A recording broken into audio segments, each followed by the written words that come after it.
The Clean Power Hour is brought to you by CPS America, the maker of North America's #1 three-phase string inverter, with over 6 gigawatts shipped in the U.S. The CPS America product lineup includes three-phase string inverters ranging from 25 to 275 kW. Their flagship inverter, the CPS 250-275, is designed to work with solar plants ranging from 2 megawatts to 2 gigawatts.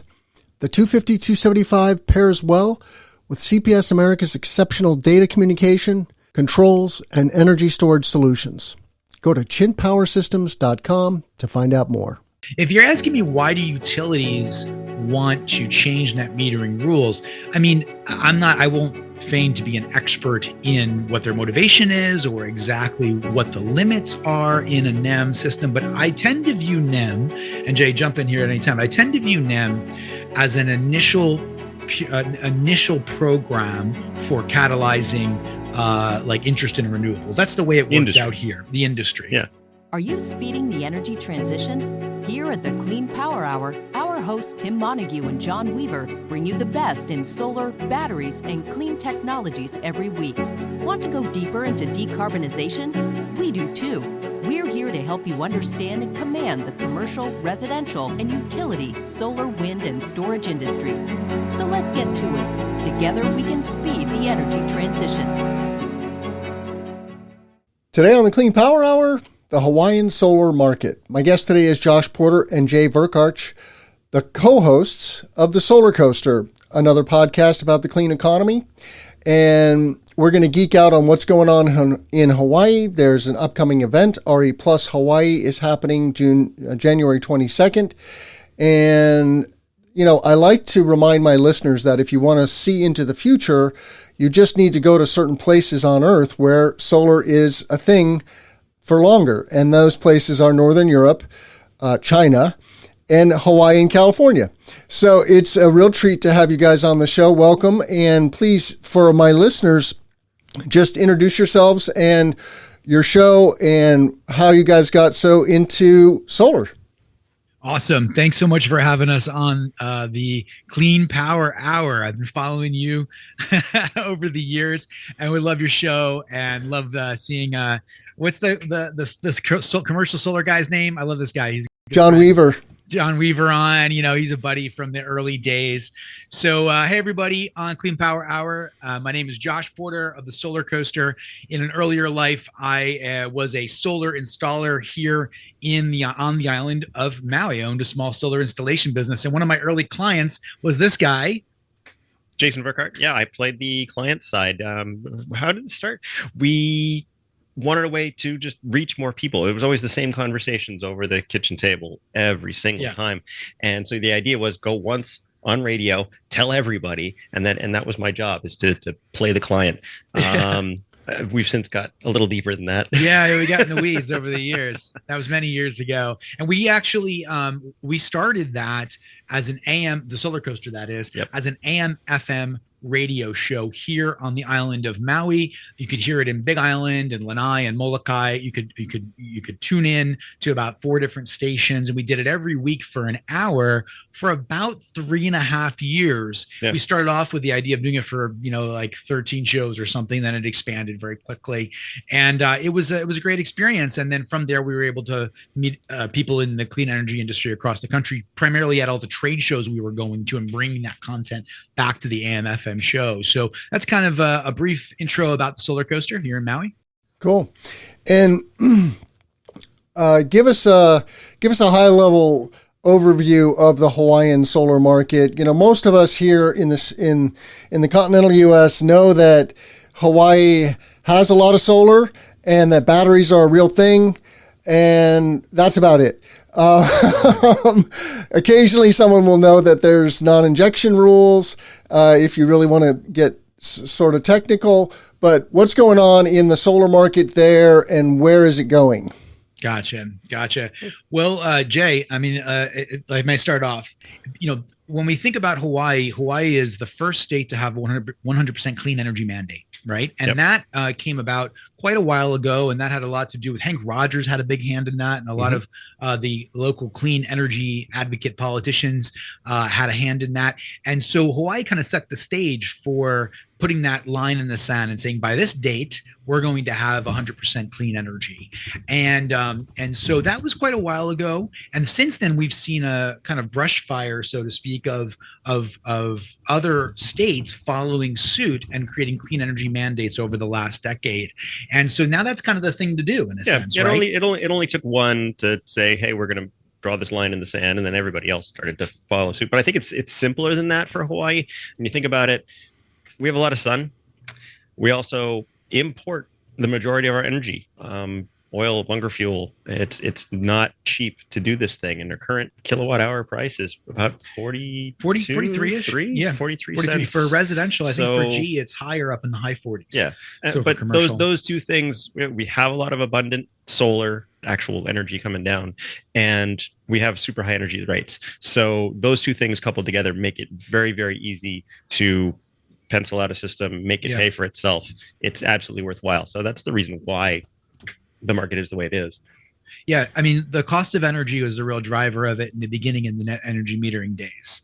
And up through, I want to say October of 2015, if I'm not mistaken, we were essentially selling net NEM, right? And those were, relatively simple, elegant systems. A lot of Enphase and SolarEdge. I remember when SolarEdge first came out here, and those systems were essentially, you would size your bill based on, you would say, okay, your bill is X amount of dollars, it's Y amount of kilowatt hours. We're going to put up, this amount of panels, an inverter. It's going to be grid tied, and you're going to offset your bill 1-to-1 ratio. That's what we had for years. Yeah. And it was a slam dunk. The simple payback periods were rocket.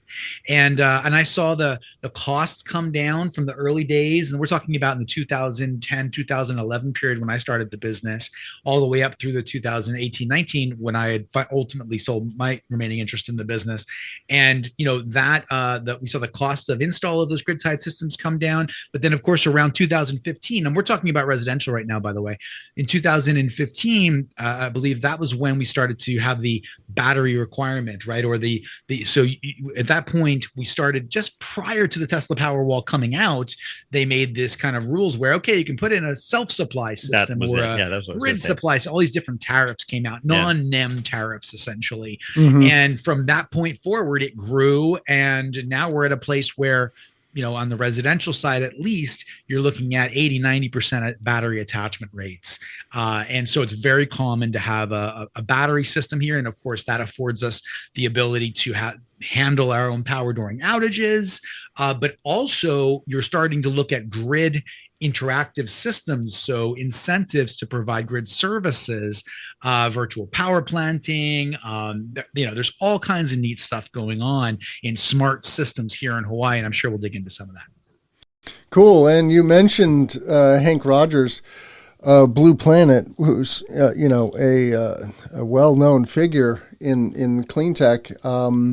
You kind of look like him too, Josh. I don't know if anyone has ever said that. Probably just because of the aloha. Over the years, the hair's grown out a bit. Yeah, I don't know if Hank wants to hear that, but Hank's a cool guy, and he's got an amazing ranch in Big Island. We've been there. He was really a pioneering type of fellow out here, because he had success with Tetris. He's out here. He's kind of got the moxie to take on the utility at one point. I remember he was pretty adversarial at one point, but these days, he really kind of created both Blue Planet Foundation, Blue Planet Energy, and he's doing innovation on the technical side, and they're doing innovation in policy, and really awesome stuff. It really kind of helping kind of point the way, and say very early on. And I think that, it's been great to have a lot of characters like that out here in Hawaii, people that kind of want to take a shot and do something new. And it's a wonderful environment. We're seeing, at this stage of the game, Tim, we're seeing people with not just a solar and a battery system. They got solar 10, 15 years ago and early NEM, and now they're getting batteries added to that, or they're adding additional solar panels and batteries. They're adding EV integration. I myself live in a home where I have a battery system. I have an EV integrated EV charger we were fortunate enough to buy our first EV this last year, a Model Y, and we're actually running that on sunshine most of the time and trying to game that, which is super interesting. Yeah. Load control panels, all kinds of stuff out here. So that's kind of the world that Hawaii is. I think we're going to see great innovation. So why is it that utilities want to take away net metering as the penetration of solar increases? We see this, it's a big deal. This in 2023, right? NEM 3.0 hit California. It's pretty much been a wrecking ball for the resi solar industry. Installers are shedding staff. They're pivoting into other things, which isn't a bad thing, right? Crisis is opportunity. And the drumbeat, I think, that we're going to hear a lot in 2024 is electrification of everything. If you're a solar installer, you're a solar battery, EV, and heat pump installer. And that's how you're going to survive this disruption, so to speak. But why do utilities want to take away net metering? Jay, it's funny that he describes this, but he says, California is going through with what Hawaii went through. Yep. When Hawaii went through this, and I remember the trauma of that time period. When Hawaii went through this, Australia had already gone through it. Right. And I was talking to friends that own solar businesses in Australia, and they were explaining to me, what was coming, right? And so now we're explaining to California in a sense, hey, this is what's coming. Yep. If you're asking me why do utilities want to change net metering rules, I won't feign to be an expert in what their motivation is or exactly what the limits are in a NEM system, but I tend to view NEM, and Jay, jump in here at any time, I tend to view NEM as an initial program for catalyzing interest in renewables. That's the way it worked out here, the industry. Yeah. And so it's a favorable payback, and it gets the industry going, right? Yep. And then at a certain point in time, you start to get more and more saturation is the type of language. They use a lot of different synonyms for this, but you get to a certain point in time where you've got a lot of subscribers that have NEM. Now you've got a lot more and more energy available at a given time of day, but you still have those peak times, the duck curve we always hear about, right? Like in the evening, in the morning, overnight, different time periods where you need energy where solar's not providing it. And the utility is responsible for delivering that energy and power. And so, the bottom line is the utility has sunk costs. They have lots of expenses. They have the transmission costs are amazingly high out here, especially. We have a very antiquated grid, actually, so the upkeep is very expensive. So, you have to start to consider the full cost picture, and I'm sure that's where they're coming from, right? So that's kind of, in my mind, the NEM reaches a certain point where you have so much subscription to it. Yep. And then the utility says, we have to kind of move to a new model that's more equitable. And the problem in that is that there's going to be push and what's equitable. There's going to be push and pull, and sometimes like the recent document we just got. This is the new PUC docket that came out describing the end of net metering, not just the end of signing subscribers like in 2015, but those grandfathered systems will go away completely, and everyone will be on a new schedule. And it doesn't look very enticing, right? So there's a lot of uproar about this, a lot of controversy in the industry at the moment with the new PUC docket. So, the utility is trying to find its place, and there's it seems to me it's a negotiation, right? Yeah. That's a starting point for the conversation, Tim. There's also a lot of, capital investment that needs to happen. There's only so much that you can take from a circuit at backfeeding from disparate renewable energy systems before you need to do some major refurbishments of the grid coming back the other way. Yeah, transmission is huge. Transmission, they just don't have that infrastructure. And so, we'll take a few here and there, but once you reach a certain point, like this equipment can't handle it, and it would be a tremendous expense. They don't right. want that, or they at least need to find a better way to fund it. Right. So that gets the conversation started, Tim, but there's a lot more to it. And so when you don't get credit for something you backfeed onto the grid, or you're not allowed to backfeed, I don't know, is it strictly forbidden to backfeed solar electrons onto the grid now? Well, you kind of go through these processes where they change the rules and they offer different programs over the years, right? And the most recent program types that were available. I can run you through. This one is brand new, and that hasn't been enacted yet, but it is considered a final order, and that's, I think, why it's very controversial. But the way that the systems work presently, there are the existing NEM account holders, subscribers that are grandfathered in. That's the way it has been until now. They're 1-to-1. You couldn't sign those up from 2015 fall forward. And then you had like these types of programs that were, let's say, reduced rate backfeeding programs. One was called Consumer Grid Supply, and another one was called Consumer Grid Supply Plus, and they had slight variations in how it worked. But the bottom line is you would pay retail, and then you would sell back at some form of wholesale. And that might vary based on, in the case of Hawaii, the island you're on, and you may or may not be able to get that consumer grid supply. I think the customer grid supply, CGS was the acronym.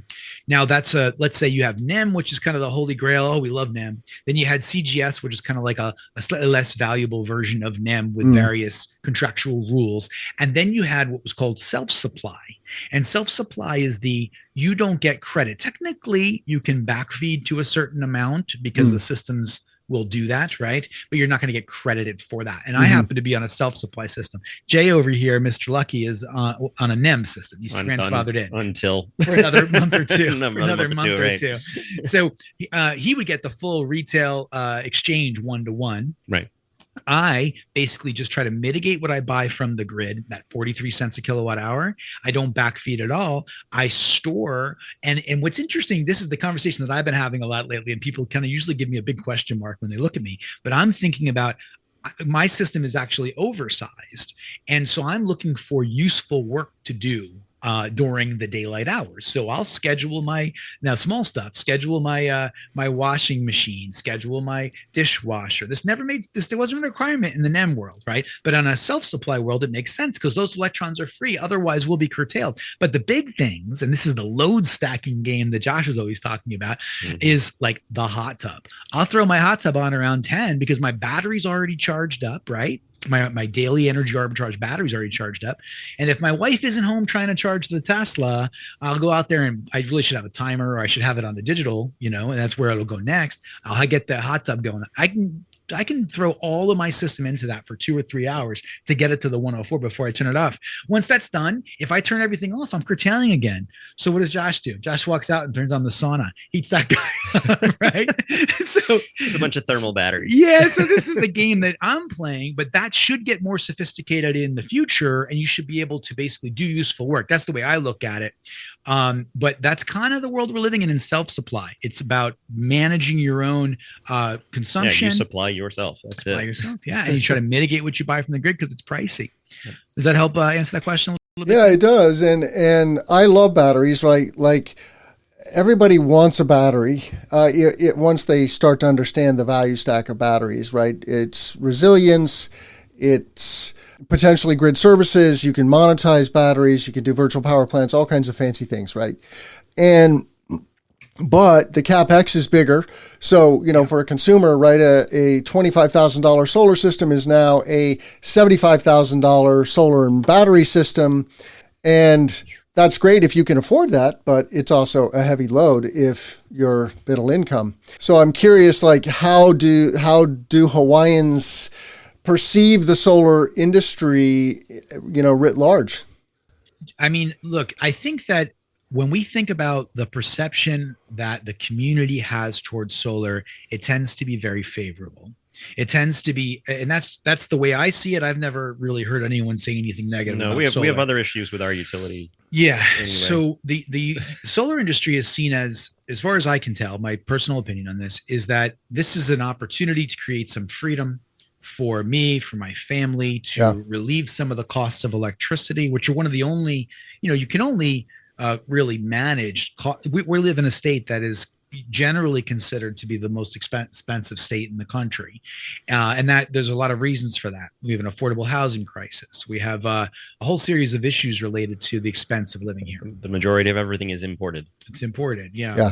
So in the case of energy, that's something we can actually control. So the renewable energy industry has been seen, I think, as a welcome participant, as far as I can tell. Now moving forward, though, I think that it's very interesting because we could see that it creates a lot of resilience. It not only does it create, even at those more expensive levels, and we do have good tax credits, right? We have stateside tax credits. We have federal tax credits. We have incentives that really drive those costs down. Traditionally out here, depending on the type of system you were looking at, you could get about half of your system expenses covered between the combination of the Fed and the state.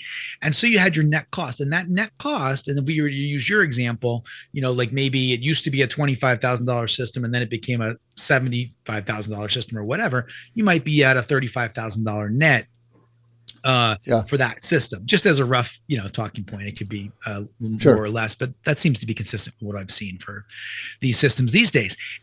But that, now if you think about, you've got both a payback period driven by that 43 cents a kilowatt hour that actually helps to accelerate that payback period. Yeah. And at the same time, now you have resilience, and people really value that, especially in light of, not just, of course, the Maui wildfires is a very unique event, but storms around the country and Hawaii, and tsunami and hurricane and you name it, right? Yeah, it could be perfectly sunny, gorgeous Hawaii day, and the power will still go off at my place, right, once or twice a month. Power quality, resilience. Those are exciting things for people out here. This is, you're in a place that's you're out, you're one of the most isolated land masses in the entire world, where you have a community here in the middle of the Pacific, and having that sense of resiliency and safety. That's a really it makes a big difference when you see the power go out. I just happened the other day. It happens all the time. I went out the other day and I woke up, and of course I had misset my SoC. I had it low, right? So I had, when the power went out, I had like 8% or something in the battery. I was bummed about, but it got me through for a little while, and I was able to kind of manage a few things. And then of course the power came back on. It was fine. But so that's kind of how it is. So I'm curious, resiliency and reliable grid power. Like, I live in a place where we have very reliable grid power, so I don't worry about resiliency too much, at least in the current state of affairs. It does happen. Like, I've heard stories of major ice storms that took out the grid for a week here in central Illinois 10 years ago, or 15 years ago. But anyway, in light of that disaster this summer, has that changed people's perceptions, you think, of, resiliency, or I don't know. I'm just curious. I'm very far away from that. Yeah. So Jay will know, the general consensus, and of course there's massive litigation going on, and everyone is, we'll see how this shakes out at the end of the day. The utility itself is very fragile, from an economic standpoint. I think the utility is actually the largest company. I could be wrong on the actual superlative there, but largest company with the highest revenue in the state of Hawaii. So it's a big part of the, the overall economy out here. Mm-hmm. And so that's fragile as a result of that, because of the litigation. And the reason I bring that up is that, it's generally considered, understood that the power lines sparked the fires, right? Yeah. So you got to think about this as the utility itself, the way the model works, the fact that they weren't undergrounded, the fact that there wasn't a plan to depower them in advance of the unique weather events, the fact that we have changing weather events, like this Dora was, this hurricane was far south of us and created these very high winds that were still unusual. Yeah, very unusual. So that older model of the utility, we've seen, in my personal view, once again, I'm just speaking for Josh here, is that we've seen the consequences to that, and they're dire, they're massive. And if you ask me, are people's opinions changing? Actually, I would say they were further emboldened, further supporting the industry of solar for a couple different reasons. One is, I think there's some question about the culpability of the utility here. That's really reasonable.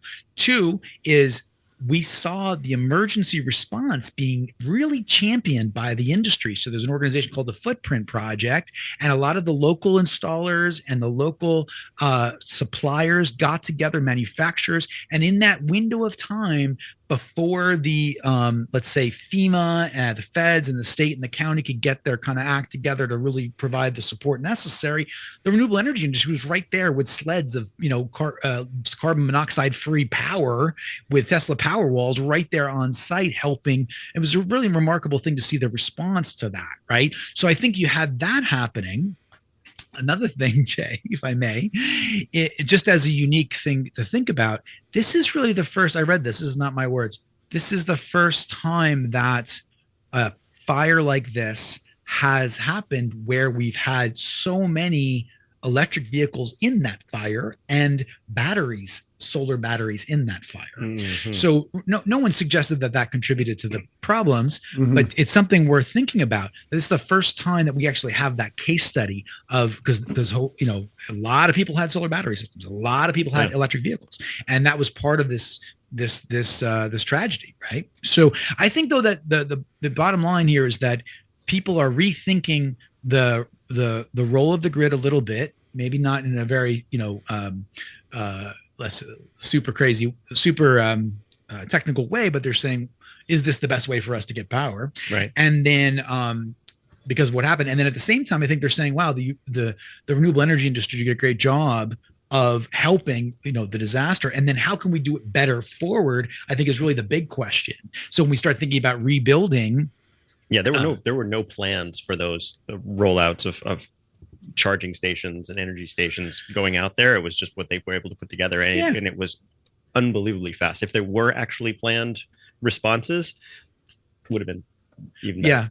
And the Footprint Project, and I've been talking with these guys a lot recently. They're going to be at the RE Plus Hawaii event January 22nd, 23rd in Waikiki at Aloilani Resort. They have said that, hey, what we saw, because they're a national organization, a nonprofit that helps with let's say disaster response, and they've said what they saw here with the renewable energy industry and their capacity to fit into that initial timeline, immediate response was something that blew their mind. And they see that as a model that will be brought to the rest of the country. And when they said that to me, I was like, how about the world? That could be, this could be for everybody. So the Clean Power Hour is brought to you by CPS America, the maker of North America's #1 three-phase string inverter, with over 6 gigawatts shipped in the U.S. The CPS America product lineup includes three-phase string inverters ranging from 25 to 275 kW. Their flagship inverter, the CPS 250-275, is designed to work with solar plants ranging from 2 megawatts to 2 gigawatts.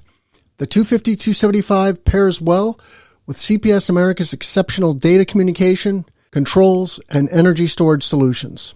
Go to chintpowersystems.com to find out more.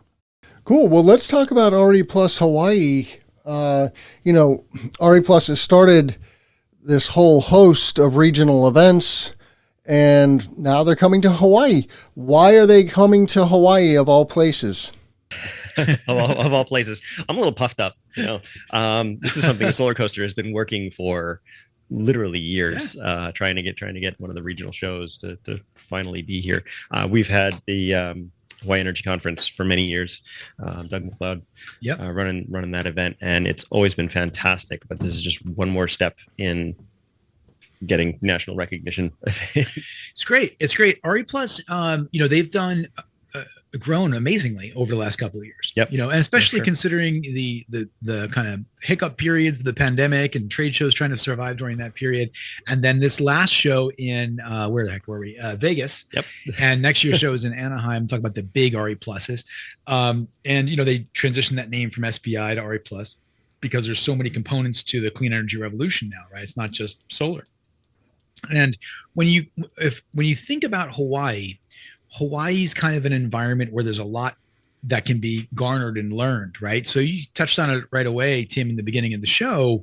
This is an environment where a lot has happened that's probably going to find its way to your doorstep at one point or another, wherever you live. The removal of, let's say, the fully subscribed NEM. That was the language. I think it's going to happen sooner than later because as Hawaii does, most the rest of the states tend to follow. But it's going to be pretty fast. Yeah. So, the adoption, the removal of NEM ultimately, and now the actual deletion potentially of NEM, of the grandfathered accounts, that's the kind of thing that, whoa, how do we survive that as an industry? What's happening here in terms of high penetration solar, high penetration renewables? This is fascinating because we're talking about, see, out here you've got each island is a separate grid. They're not connected, just to be clear about that. There's no cables connecting them. So each individual island is, in a sense, a microgrid. We right? are islanded. Or islanded. You've got Big Island in the east. You've got Maui, which is Maui, Molokai, Lanai, and Kaʻolave is an uninhabited island. You've got Oahu as you head west, which everyone thinks of. That's the main island everyone thinks about where Waikiki is. Then you got Kauai, and that's over on the farthest west, and a little one called Niihau at the end. And each one of those has its own energy grid, its own generation, its own renewable energy systems, its own consumer patterns, its size. They're all islanded. Yeah. And with the exception of Kauai, they are all managed under the Kauai Electric Company banner. And Kauai, a decade or so ago, created KIUC, Kauai Island Utility Cooperative, which is a community-owned, or let's say, it's a co-op. Co-op. Yeah. And so that's the landscape, But the thing that I think is really interesting is when you think about, let's take a given one like Maui, where we live right now. You've got the residential space, which we've seen huge adoption rates over. We talked about that, right? And I don't know what the numbers are right now. I'm out of the game, but I'm going to say 30% territory, somewhere like that, right? Maybe more. And then you have the C&I space, which is really just kind of like less industrial, more commercial, like hotels, for example. And there's a lot of opportunity in that space. That's very interesting because those organizations are paying a lot. It's a relatively large part of their P&L to other environments. Yeah. And they heat pools. Yeah. There's a lot of demand for energy Absolutely. from that sector. There's opportunities there to do some really interesting things with the technology that's being brought to bear today. But when you look at the utility side, we're talking about solar plus battery systems at the large scale, anywhere from, let's say, 15 megs up to like 150, 200 megs, and plus storage for that, right? Generally, it's at a 4 to 1, somewhere in that territory. And recently, we've seen the awardees. We've had RFPs, requests for proposals, from the utility on all our islands, except Kauai, which does it separately. And we've seen us go from RFP phase 1 to 2 to just this last couple of months, the awardees were announced on phase 3. And, those are big systems that are meant to take big chunks out of the fossil fuel-based energy generation. But this is the kicker here. All the challenges of what it took for those to get approved, let's say, get ready to be built. Very few of them actually survived the RFP phase 2 process. So we thought we were well up, like in the 50+% offset zone. And then a lot of those projects, like in Maui, I think there's like maybe 6, and like 5 of the 6 fell away. Yeah, I thought we only had one that was actually going to go forward. Yeah. So we're on RFP phase 3. They're going to take another crack at it. But what does it take on the utility scale side for these things to be successful? And we're talking about siting of systems. We're talking about, the costs of the systems, the length of time it takes for these huge organizations to put these things together, the capital, the cost of capital, impact studies, environmental. Now, kind. Wildfire is a discussion on everyone's lips. So, yeah, et cetera, et cetera, et cetera. Yeah. So what are you most looking forward to about RE Plus Hawaii? What about you, Jay? Just continuing the conversation. I'm getting everybody together is always the best way to move forward. We're all kind of operating in our own little bubble, but when we get everybody in one space, the conversation can move very rapidly, and you can garner a lot of information quickly. That's what I always look forward to. Mm. Yeah, I think that we were really privileged to be a partner in the development of the show. So SolarCoaster's been 3 years ago. We met with the executive team of SETS and sat down and said, "Hey, let's do a show here in Hawaii. And over the course of the last year, we've worked on the agenda, and selecting that agenda was kind of interesting, and selecting the speakers were kind of interesting. So within those sessions, I'm particularly excited about a couple of them. I'll try to get it up here, but I'm excited. See if you can get the second tab going, Jay. But I'm excited about the electrification of transportation. Mm-hmm. And the reason I'm excited about that, I forget which session it is, but that you can see the agenda here. If folks want to go to RE Plus Hawaii, you can go online and see the agenda that's been pretty much firmed up at this stage of the game. But I feel like electrification of transportation and bidirectionality on the residential side, and then the impact on the virtual power planting, the potential of virtual power planting with that in tow, I think that's unbelievable, because we just talked about it, Tim, earlier. The cost of installing a battery can be significant. You need a smarter system. It's a more sophisticated system. You might need a load control panel, like, a SPAN or a Lumen or a Pantech, right? One of those guys, in order to manage your loads. You might need, but then if you can get, if your car, a sunk cost that you already have, if you can get an EV, right, and then you can charge it on Sunshine rather than to go down to Costco and give them a C note every time for your truck, right? Then now you're in a position where you've got a massive amount of battery, storage, as an ancillary benefit of having the car you would already buy. Always remember that any home battery you can buy, the car is going to be like 4 to 10 times the size. So it is a giant rolling energy storage device. Awesome. It's awesome. So the potential of that is what gets me most excited, Tim. I think that if we consider the new bidirectional chargers that are coming out, and of course we did some show, and we've been very excited about the DC bidirectional charger from SolarEdge. Mm-hmm. That's supposed to be market ready, but maybe the tail end of this year, hopefully earlier. Wallbox has had I think the Quasar, maybe. Yep. They have a bidirectional charger. Of course, the Lightning itself, with ups and downs and of the rollout of that particular system, that has bidirectionality or bidirectional capabilities, and it doesn't necessarily need to be a bidirectional like full system. If you can imagine, they have a 9-something kilowatt power output in the back of that Lightning.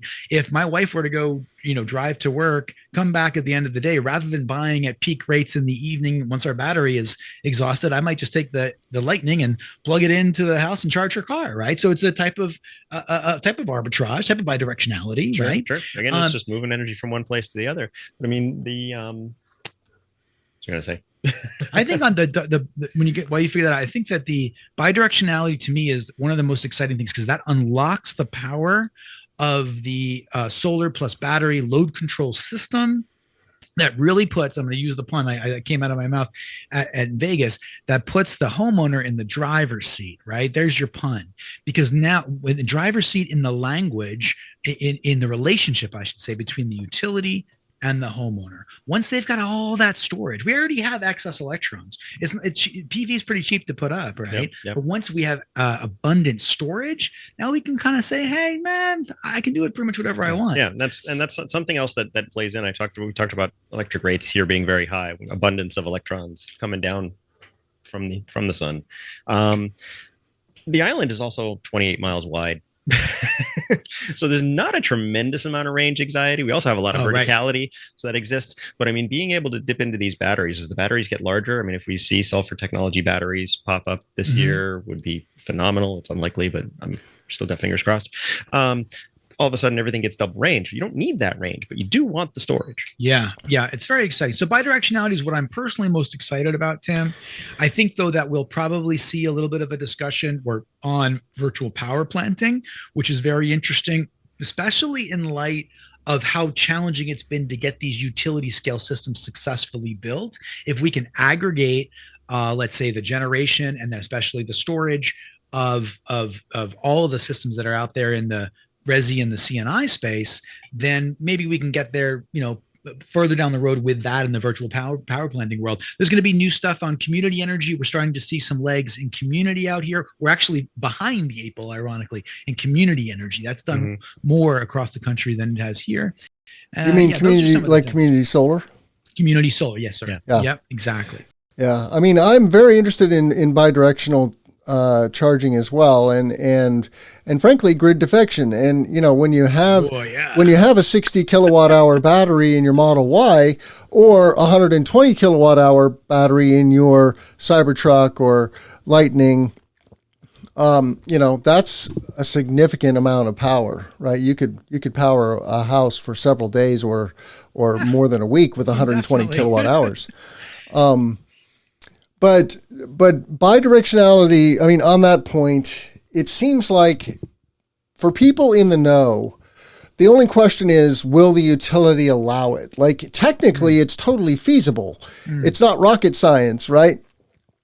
But is that going to be a thing, do you think, in the near future? I've seen it less as a utility problem and more about the automobile manufacturer's problem, right? They need to warranty those batteries. And so they don't want other people dipping into it, overstressing it, cycling it more than it's actually supposed to. That last earnings call, Tesla puts out with the Cybertruck, puts out a little quip, says, oh yeah, we're going to enable bidirectionality on all Teslas in 2025. Yeah. I mean, so if they're leading the charge with that, right, with a software update, it's technically possible. Now, maybe I'm optimistic and I'm maybe a little naive. I'm sure you could make that argument, but I'm saying it's a foregone conclusion at this point. Bidirectionality is inevitably going to be here. And when you talk about the utility, I think of it less in terms of what will the utility allow. I think of it more in terms of how does that create a different balance of power in the relationship between the homeowner, business owner, whatever, and the utility itself, because it puts a lot of power, another pun, into the hands of the individual, which I think is great. So now the utility has to say, because I'm not a big fan of grid defection, although I recognize the kind of the opportunity that threat provides in a sense. Sure. So and the reason I'm not a fan of grid defection, for your listeners, the term is a bit God, we've been playing with that language for a while. Do you remember the ad we did where we talked about Robin Williams when he was the Russian and he came to America and he goes, I defect. Oh yeah. Right. So we use that talking about defection, right? The idea is that someone says, I'm not going to take electricity from the power grid. I'm going to manage it myself. And that was a conversation we had many years ago, 10 years ago. And it was possible, but it was possible for a guy that had unlimited pockets. Now the difference now is that it could be, and it is likely to be possible very soon. And bidirectionality, I think, is literally the key to that. Mm-hmm. It could be possible for pretty much anyone, right? And with financing of these systems, financing of cars, financing of solar plus battery systems, incentives, and the robustness of this, it's certainly in environments like Hawaii where you've got a lot of sun, and you can. I would say that grid defection becomes a very reasonable discussion. Now, the problem with grid defection, of course, is that you're not connected to the grid. And I would say, my personal opinion is that it's a more efficient process for us to be connected with each other in this co-production, storage, consumption game that will be the future grid. We're going to get much better efficiencies by us all working together than being little islanded properties all around the state or the county or wherever. I've always thought that like microgrid subdivisions would be the absolute epitome of all that. I mean, if we have 40 lots in my subdivision, if we were all connected microgrid wise, well, for whatever reason, my system is down. Okay. I've got a hardware failure. Some bird took a dump on my solar panel. I don't know what it is. This doesn't matter. I'm down for a day. I can always go to my neighbor and ask for a cup of sugar. Can I go over there and ask for a couple of electrons? You should be connected in such a way that you have resiliency. That's what a grid provides you in that respect. But it doesn't need it should probably be connected to the larger grid, but it doesn't probably even need to. And even then, if it was managed by a company, grid as backup. It's grid as backup. Yeah, I think that there's a lot of opportunity in that space, and in fact, I would hate to see that opportunity lost. Right, we've done a handful of shows with Raghu, founder of Enphase, and his partner Martin, and we're going to do another one upcoming soon. We're just talking with him, and I'm so excited to talk with him because he has a great grasp on kind of the vision of the future grid. Mhm. And he talks about, and I'm specifically excited because of the advancements of AI, and and Jay, you can correct me here because you got the technical language on this, but I feel like a lot of what Raghu was talking about in past years can be realized with the, like, let's say the AI layer, to be able to make these fast decisions of consumption and purchase of, like, the he would say, and I have to parrot Raghu here because I can't think of another way to say it, but he would say my washer is going to use energy. I'm going to put it out to bid. Where is the cheapest energy at this moment? Is it my solar panel? Is it my battery? Is it my car? Is it my neighbor's solar panel, battery, car? Yeah. Right? Is it the grid? And then it can make those kinds of decisions. So for me, the future with those ideas in mind, it's super exciting. And the idea of grid defection is a bit of a bummer because you would not be able to lose those opportunities. Yeah. Yeah. But I think it's probably a tool to negotiate with the utility. 100%. Well, let's wrap up our conversation by talking a little bit about the big picture in Hawaii. You mentioned early on that you were the first state to put a stake in the ground with a goal of 100% clean power. Where are you on that journey, and when do you arrive at the promised land? Yeah. I got to tell you, those numbers are not really not really salient in my mind at the moment. I think that we'll know those answers. We'll have a much better shot at answering that question after RE Plus Hawaii, because it really is a meeting of the minds. We have all of the wonderful energy leadership in Hawaii scheduled. Everyone that's part of this energy conversation in Hawaii and has been for a long time will be there. They'll be handling the different sessions and all the hot topics we just kind of touched on. But I guess the question that you have for us is how optimistic are we that we'll hit our mandates? I personally am very optimistic. I think that the technology, the policy, the community will, outside of the NIMBY issues, I know it's a controversial term, NIMBY, I don't know another term to use, outside of the siting issues, I think that all the tools are in place for us to hit those mandates early. Now, the specifics are going to be on an island by island basis. The KIUC is, I believe they're further along. In the case of KIUC in Kauai, they're doing some super innovative stuff, Tim. For example, pumped storage hydro, the largest pumped storage hydro system in the entire world, has been designed and spec'd and trying to get through the permitting, I suppose, and acceptance in Kauai for Kauai. So we're talking about having excess power basically during the day, using pumps to run water up to a higher elevation and then tapping that through a turbine afterwards. So PSH, that's an example of some of the innovation out here. I think we could have an offshore wind conversation for Oahu. And then of course, all the solar battery and VPP stuff that we've been talking about. And there are hours of the day where Kauai is 100% already. Yeah. Right now. Yeah, so I'm optimistic, Tim, and I think that we'll know more about the rate and the actual where. Maybe we'll even be able to give you a year and say, hey, we'll probably be here, at this time period in advance of our mandate requirements. But yeah, I'd say I'm optimistic because of all the reasons we just said, and then we should know more at RE Plus Hawaii. And if your listenership would like to do something really fun, come to Hawaii in January, and learn about these, let's say, technology, policy, also the community's perception of it all. Kind of learn about the future. Take a trip to the future in a sense. Come to Hawaii, January 22nd, 23rd, Lohilani Resort, Waikiki, awesome resort. There's also going to be a fundraiser the second day. So Tim, Oahu, they built a wave pool, right? And I haven't even been to this brand new wave pool. We're going to have a fundraiser. Will Giese of, I believe, Inter-Island and some other organizations, I can't remember all the other ones he's a part of, but they're running a fundraiser. It's called the Surf and Solar or something like that. Second day of the event, we'll go over to the wave pool. And what he told me was that in Hawaii, every solar guy has a board in the back of his truck, right? So, and he goes, apparently they all surf. We want to see who actually can surf. Can actually surf. It's a community fun event. But the proceeds are going to go to Maui wildfire victims in some form, and maybe the Footprint Project. I'm not sure exactly. It says it on the website, but it's going to be a great event. So you should come out and check that out. We'd love to have people from other places around the country come and join us. Cool. Well, I'll put links to the RE Plus Hawaii event in the show notes and links to your podcast. How can our listeners find you guys?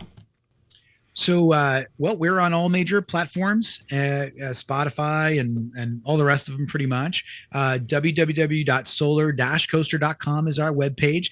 We haven't really changed a thing since we launched that 7 years ago or something. Desperately in need of an update, but all the links are there. They work for Instagram, YouTube. I think YouTube's is the best way to get us as well. Of course. Yes, thanks for bringing that up. YouTube, SolarCoaster on YouTube. You got to check that out. We got a lot of cool stuff there from shows all around the world, from Inner Solar Munich.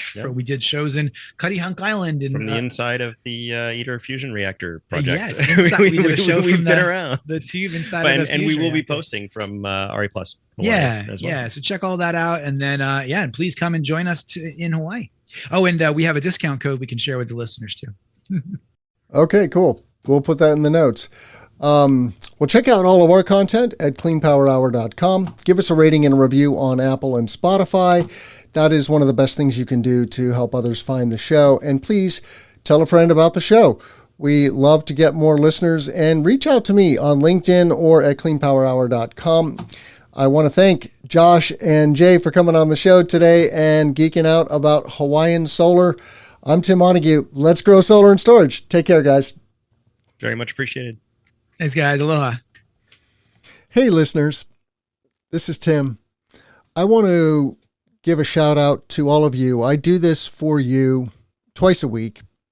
Thank you for being here. Thank you for giving us your time. I really appreciate you and what you're all about. You are part and parcel of the energy transition, whether you're an energy professional today or an aspiring energy professional. So thank you. I want to let you know that the Clean Power Hour has launched a listener survey, and it would mean so much to me if you would go to cleanpowerhour.com, click on the About Us link right there on the main navigation. That takes you to the About page, and you'll see a big graphic, Listener Survey. Just click on that graphic, and it takes just a couple of minutes. If you fill out the survey, I will send you a lovely baseball cap with our logo on it. The other thing I want our listeners to know is that this podcast is made possible by corporate sponsors. We have Chin Power Systems, the leading three-phase string inverter manufacturer in North America. So check out CPS America. But we are very actively looking for additional support to make this show work. And you see here our media kit with all the sponsor benefits and statistics about the show. You know, we're dropping 2 episodes a week. We have now over 320,000 downloads on YouTube, and we're getting about 45,000 downloads per month. So this is a great way to bring your brand to our listeners, and our listeners are decision makers in clean energy. This includes project executives, engineers, finance, project management, and many other professionals who are making decisions about and developing, designing, installing, and making possible clean energy projects. So check out cleanpowerhour.com, both our listener survey on the About Us and our media kit, and become a sponsor today. Thank you so much. Let's grow solar and storage. The Clean Power Hour is brought to you by CPS America, the maker of North America's #1 three-phase string inverter, with over 6 gigawatts shipped in the U.S. The CPS America product lineup includes three-phase string inverters ranging from 25 to 275 kW. Their flagship inverter, the CPS 250-275, is designed to work with solar plants ranging from 2 megawatts to 2 gigawatts. The 250-275 pairs well with CPS America's exceptional data communication, controls, and energy storage solutions. Go to chinpowersystems.com to find out more.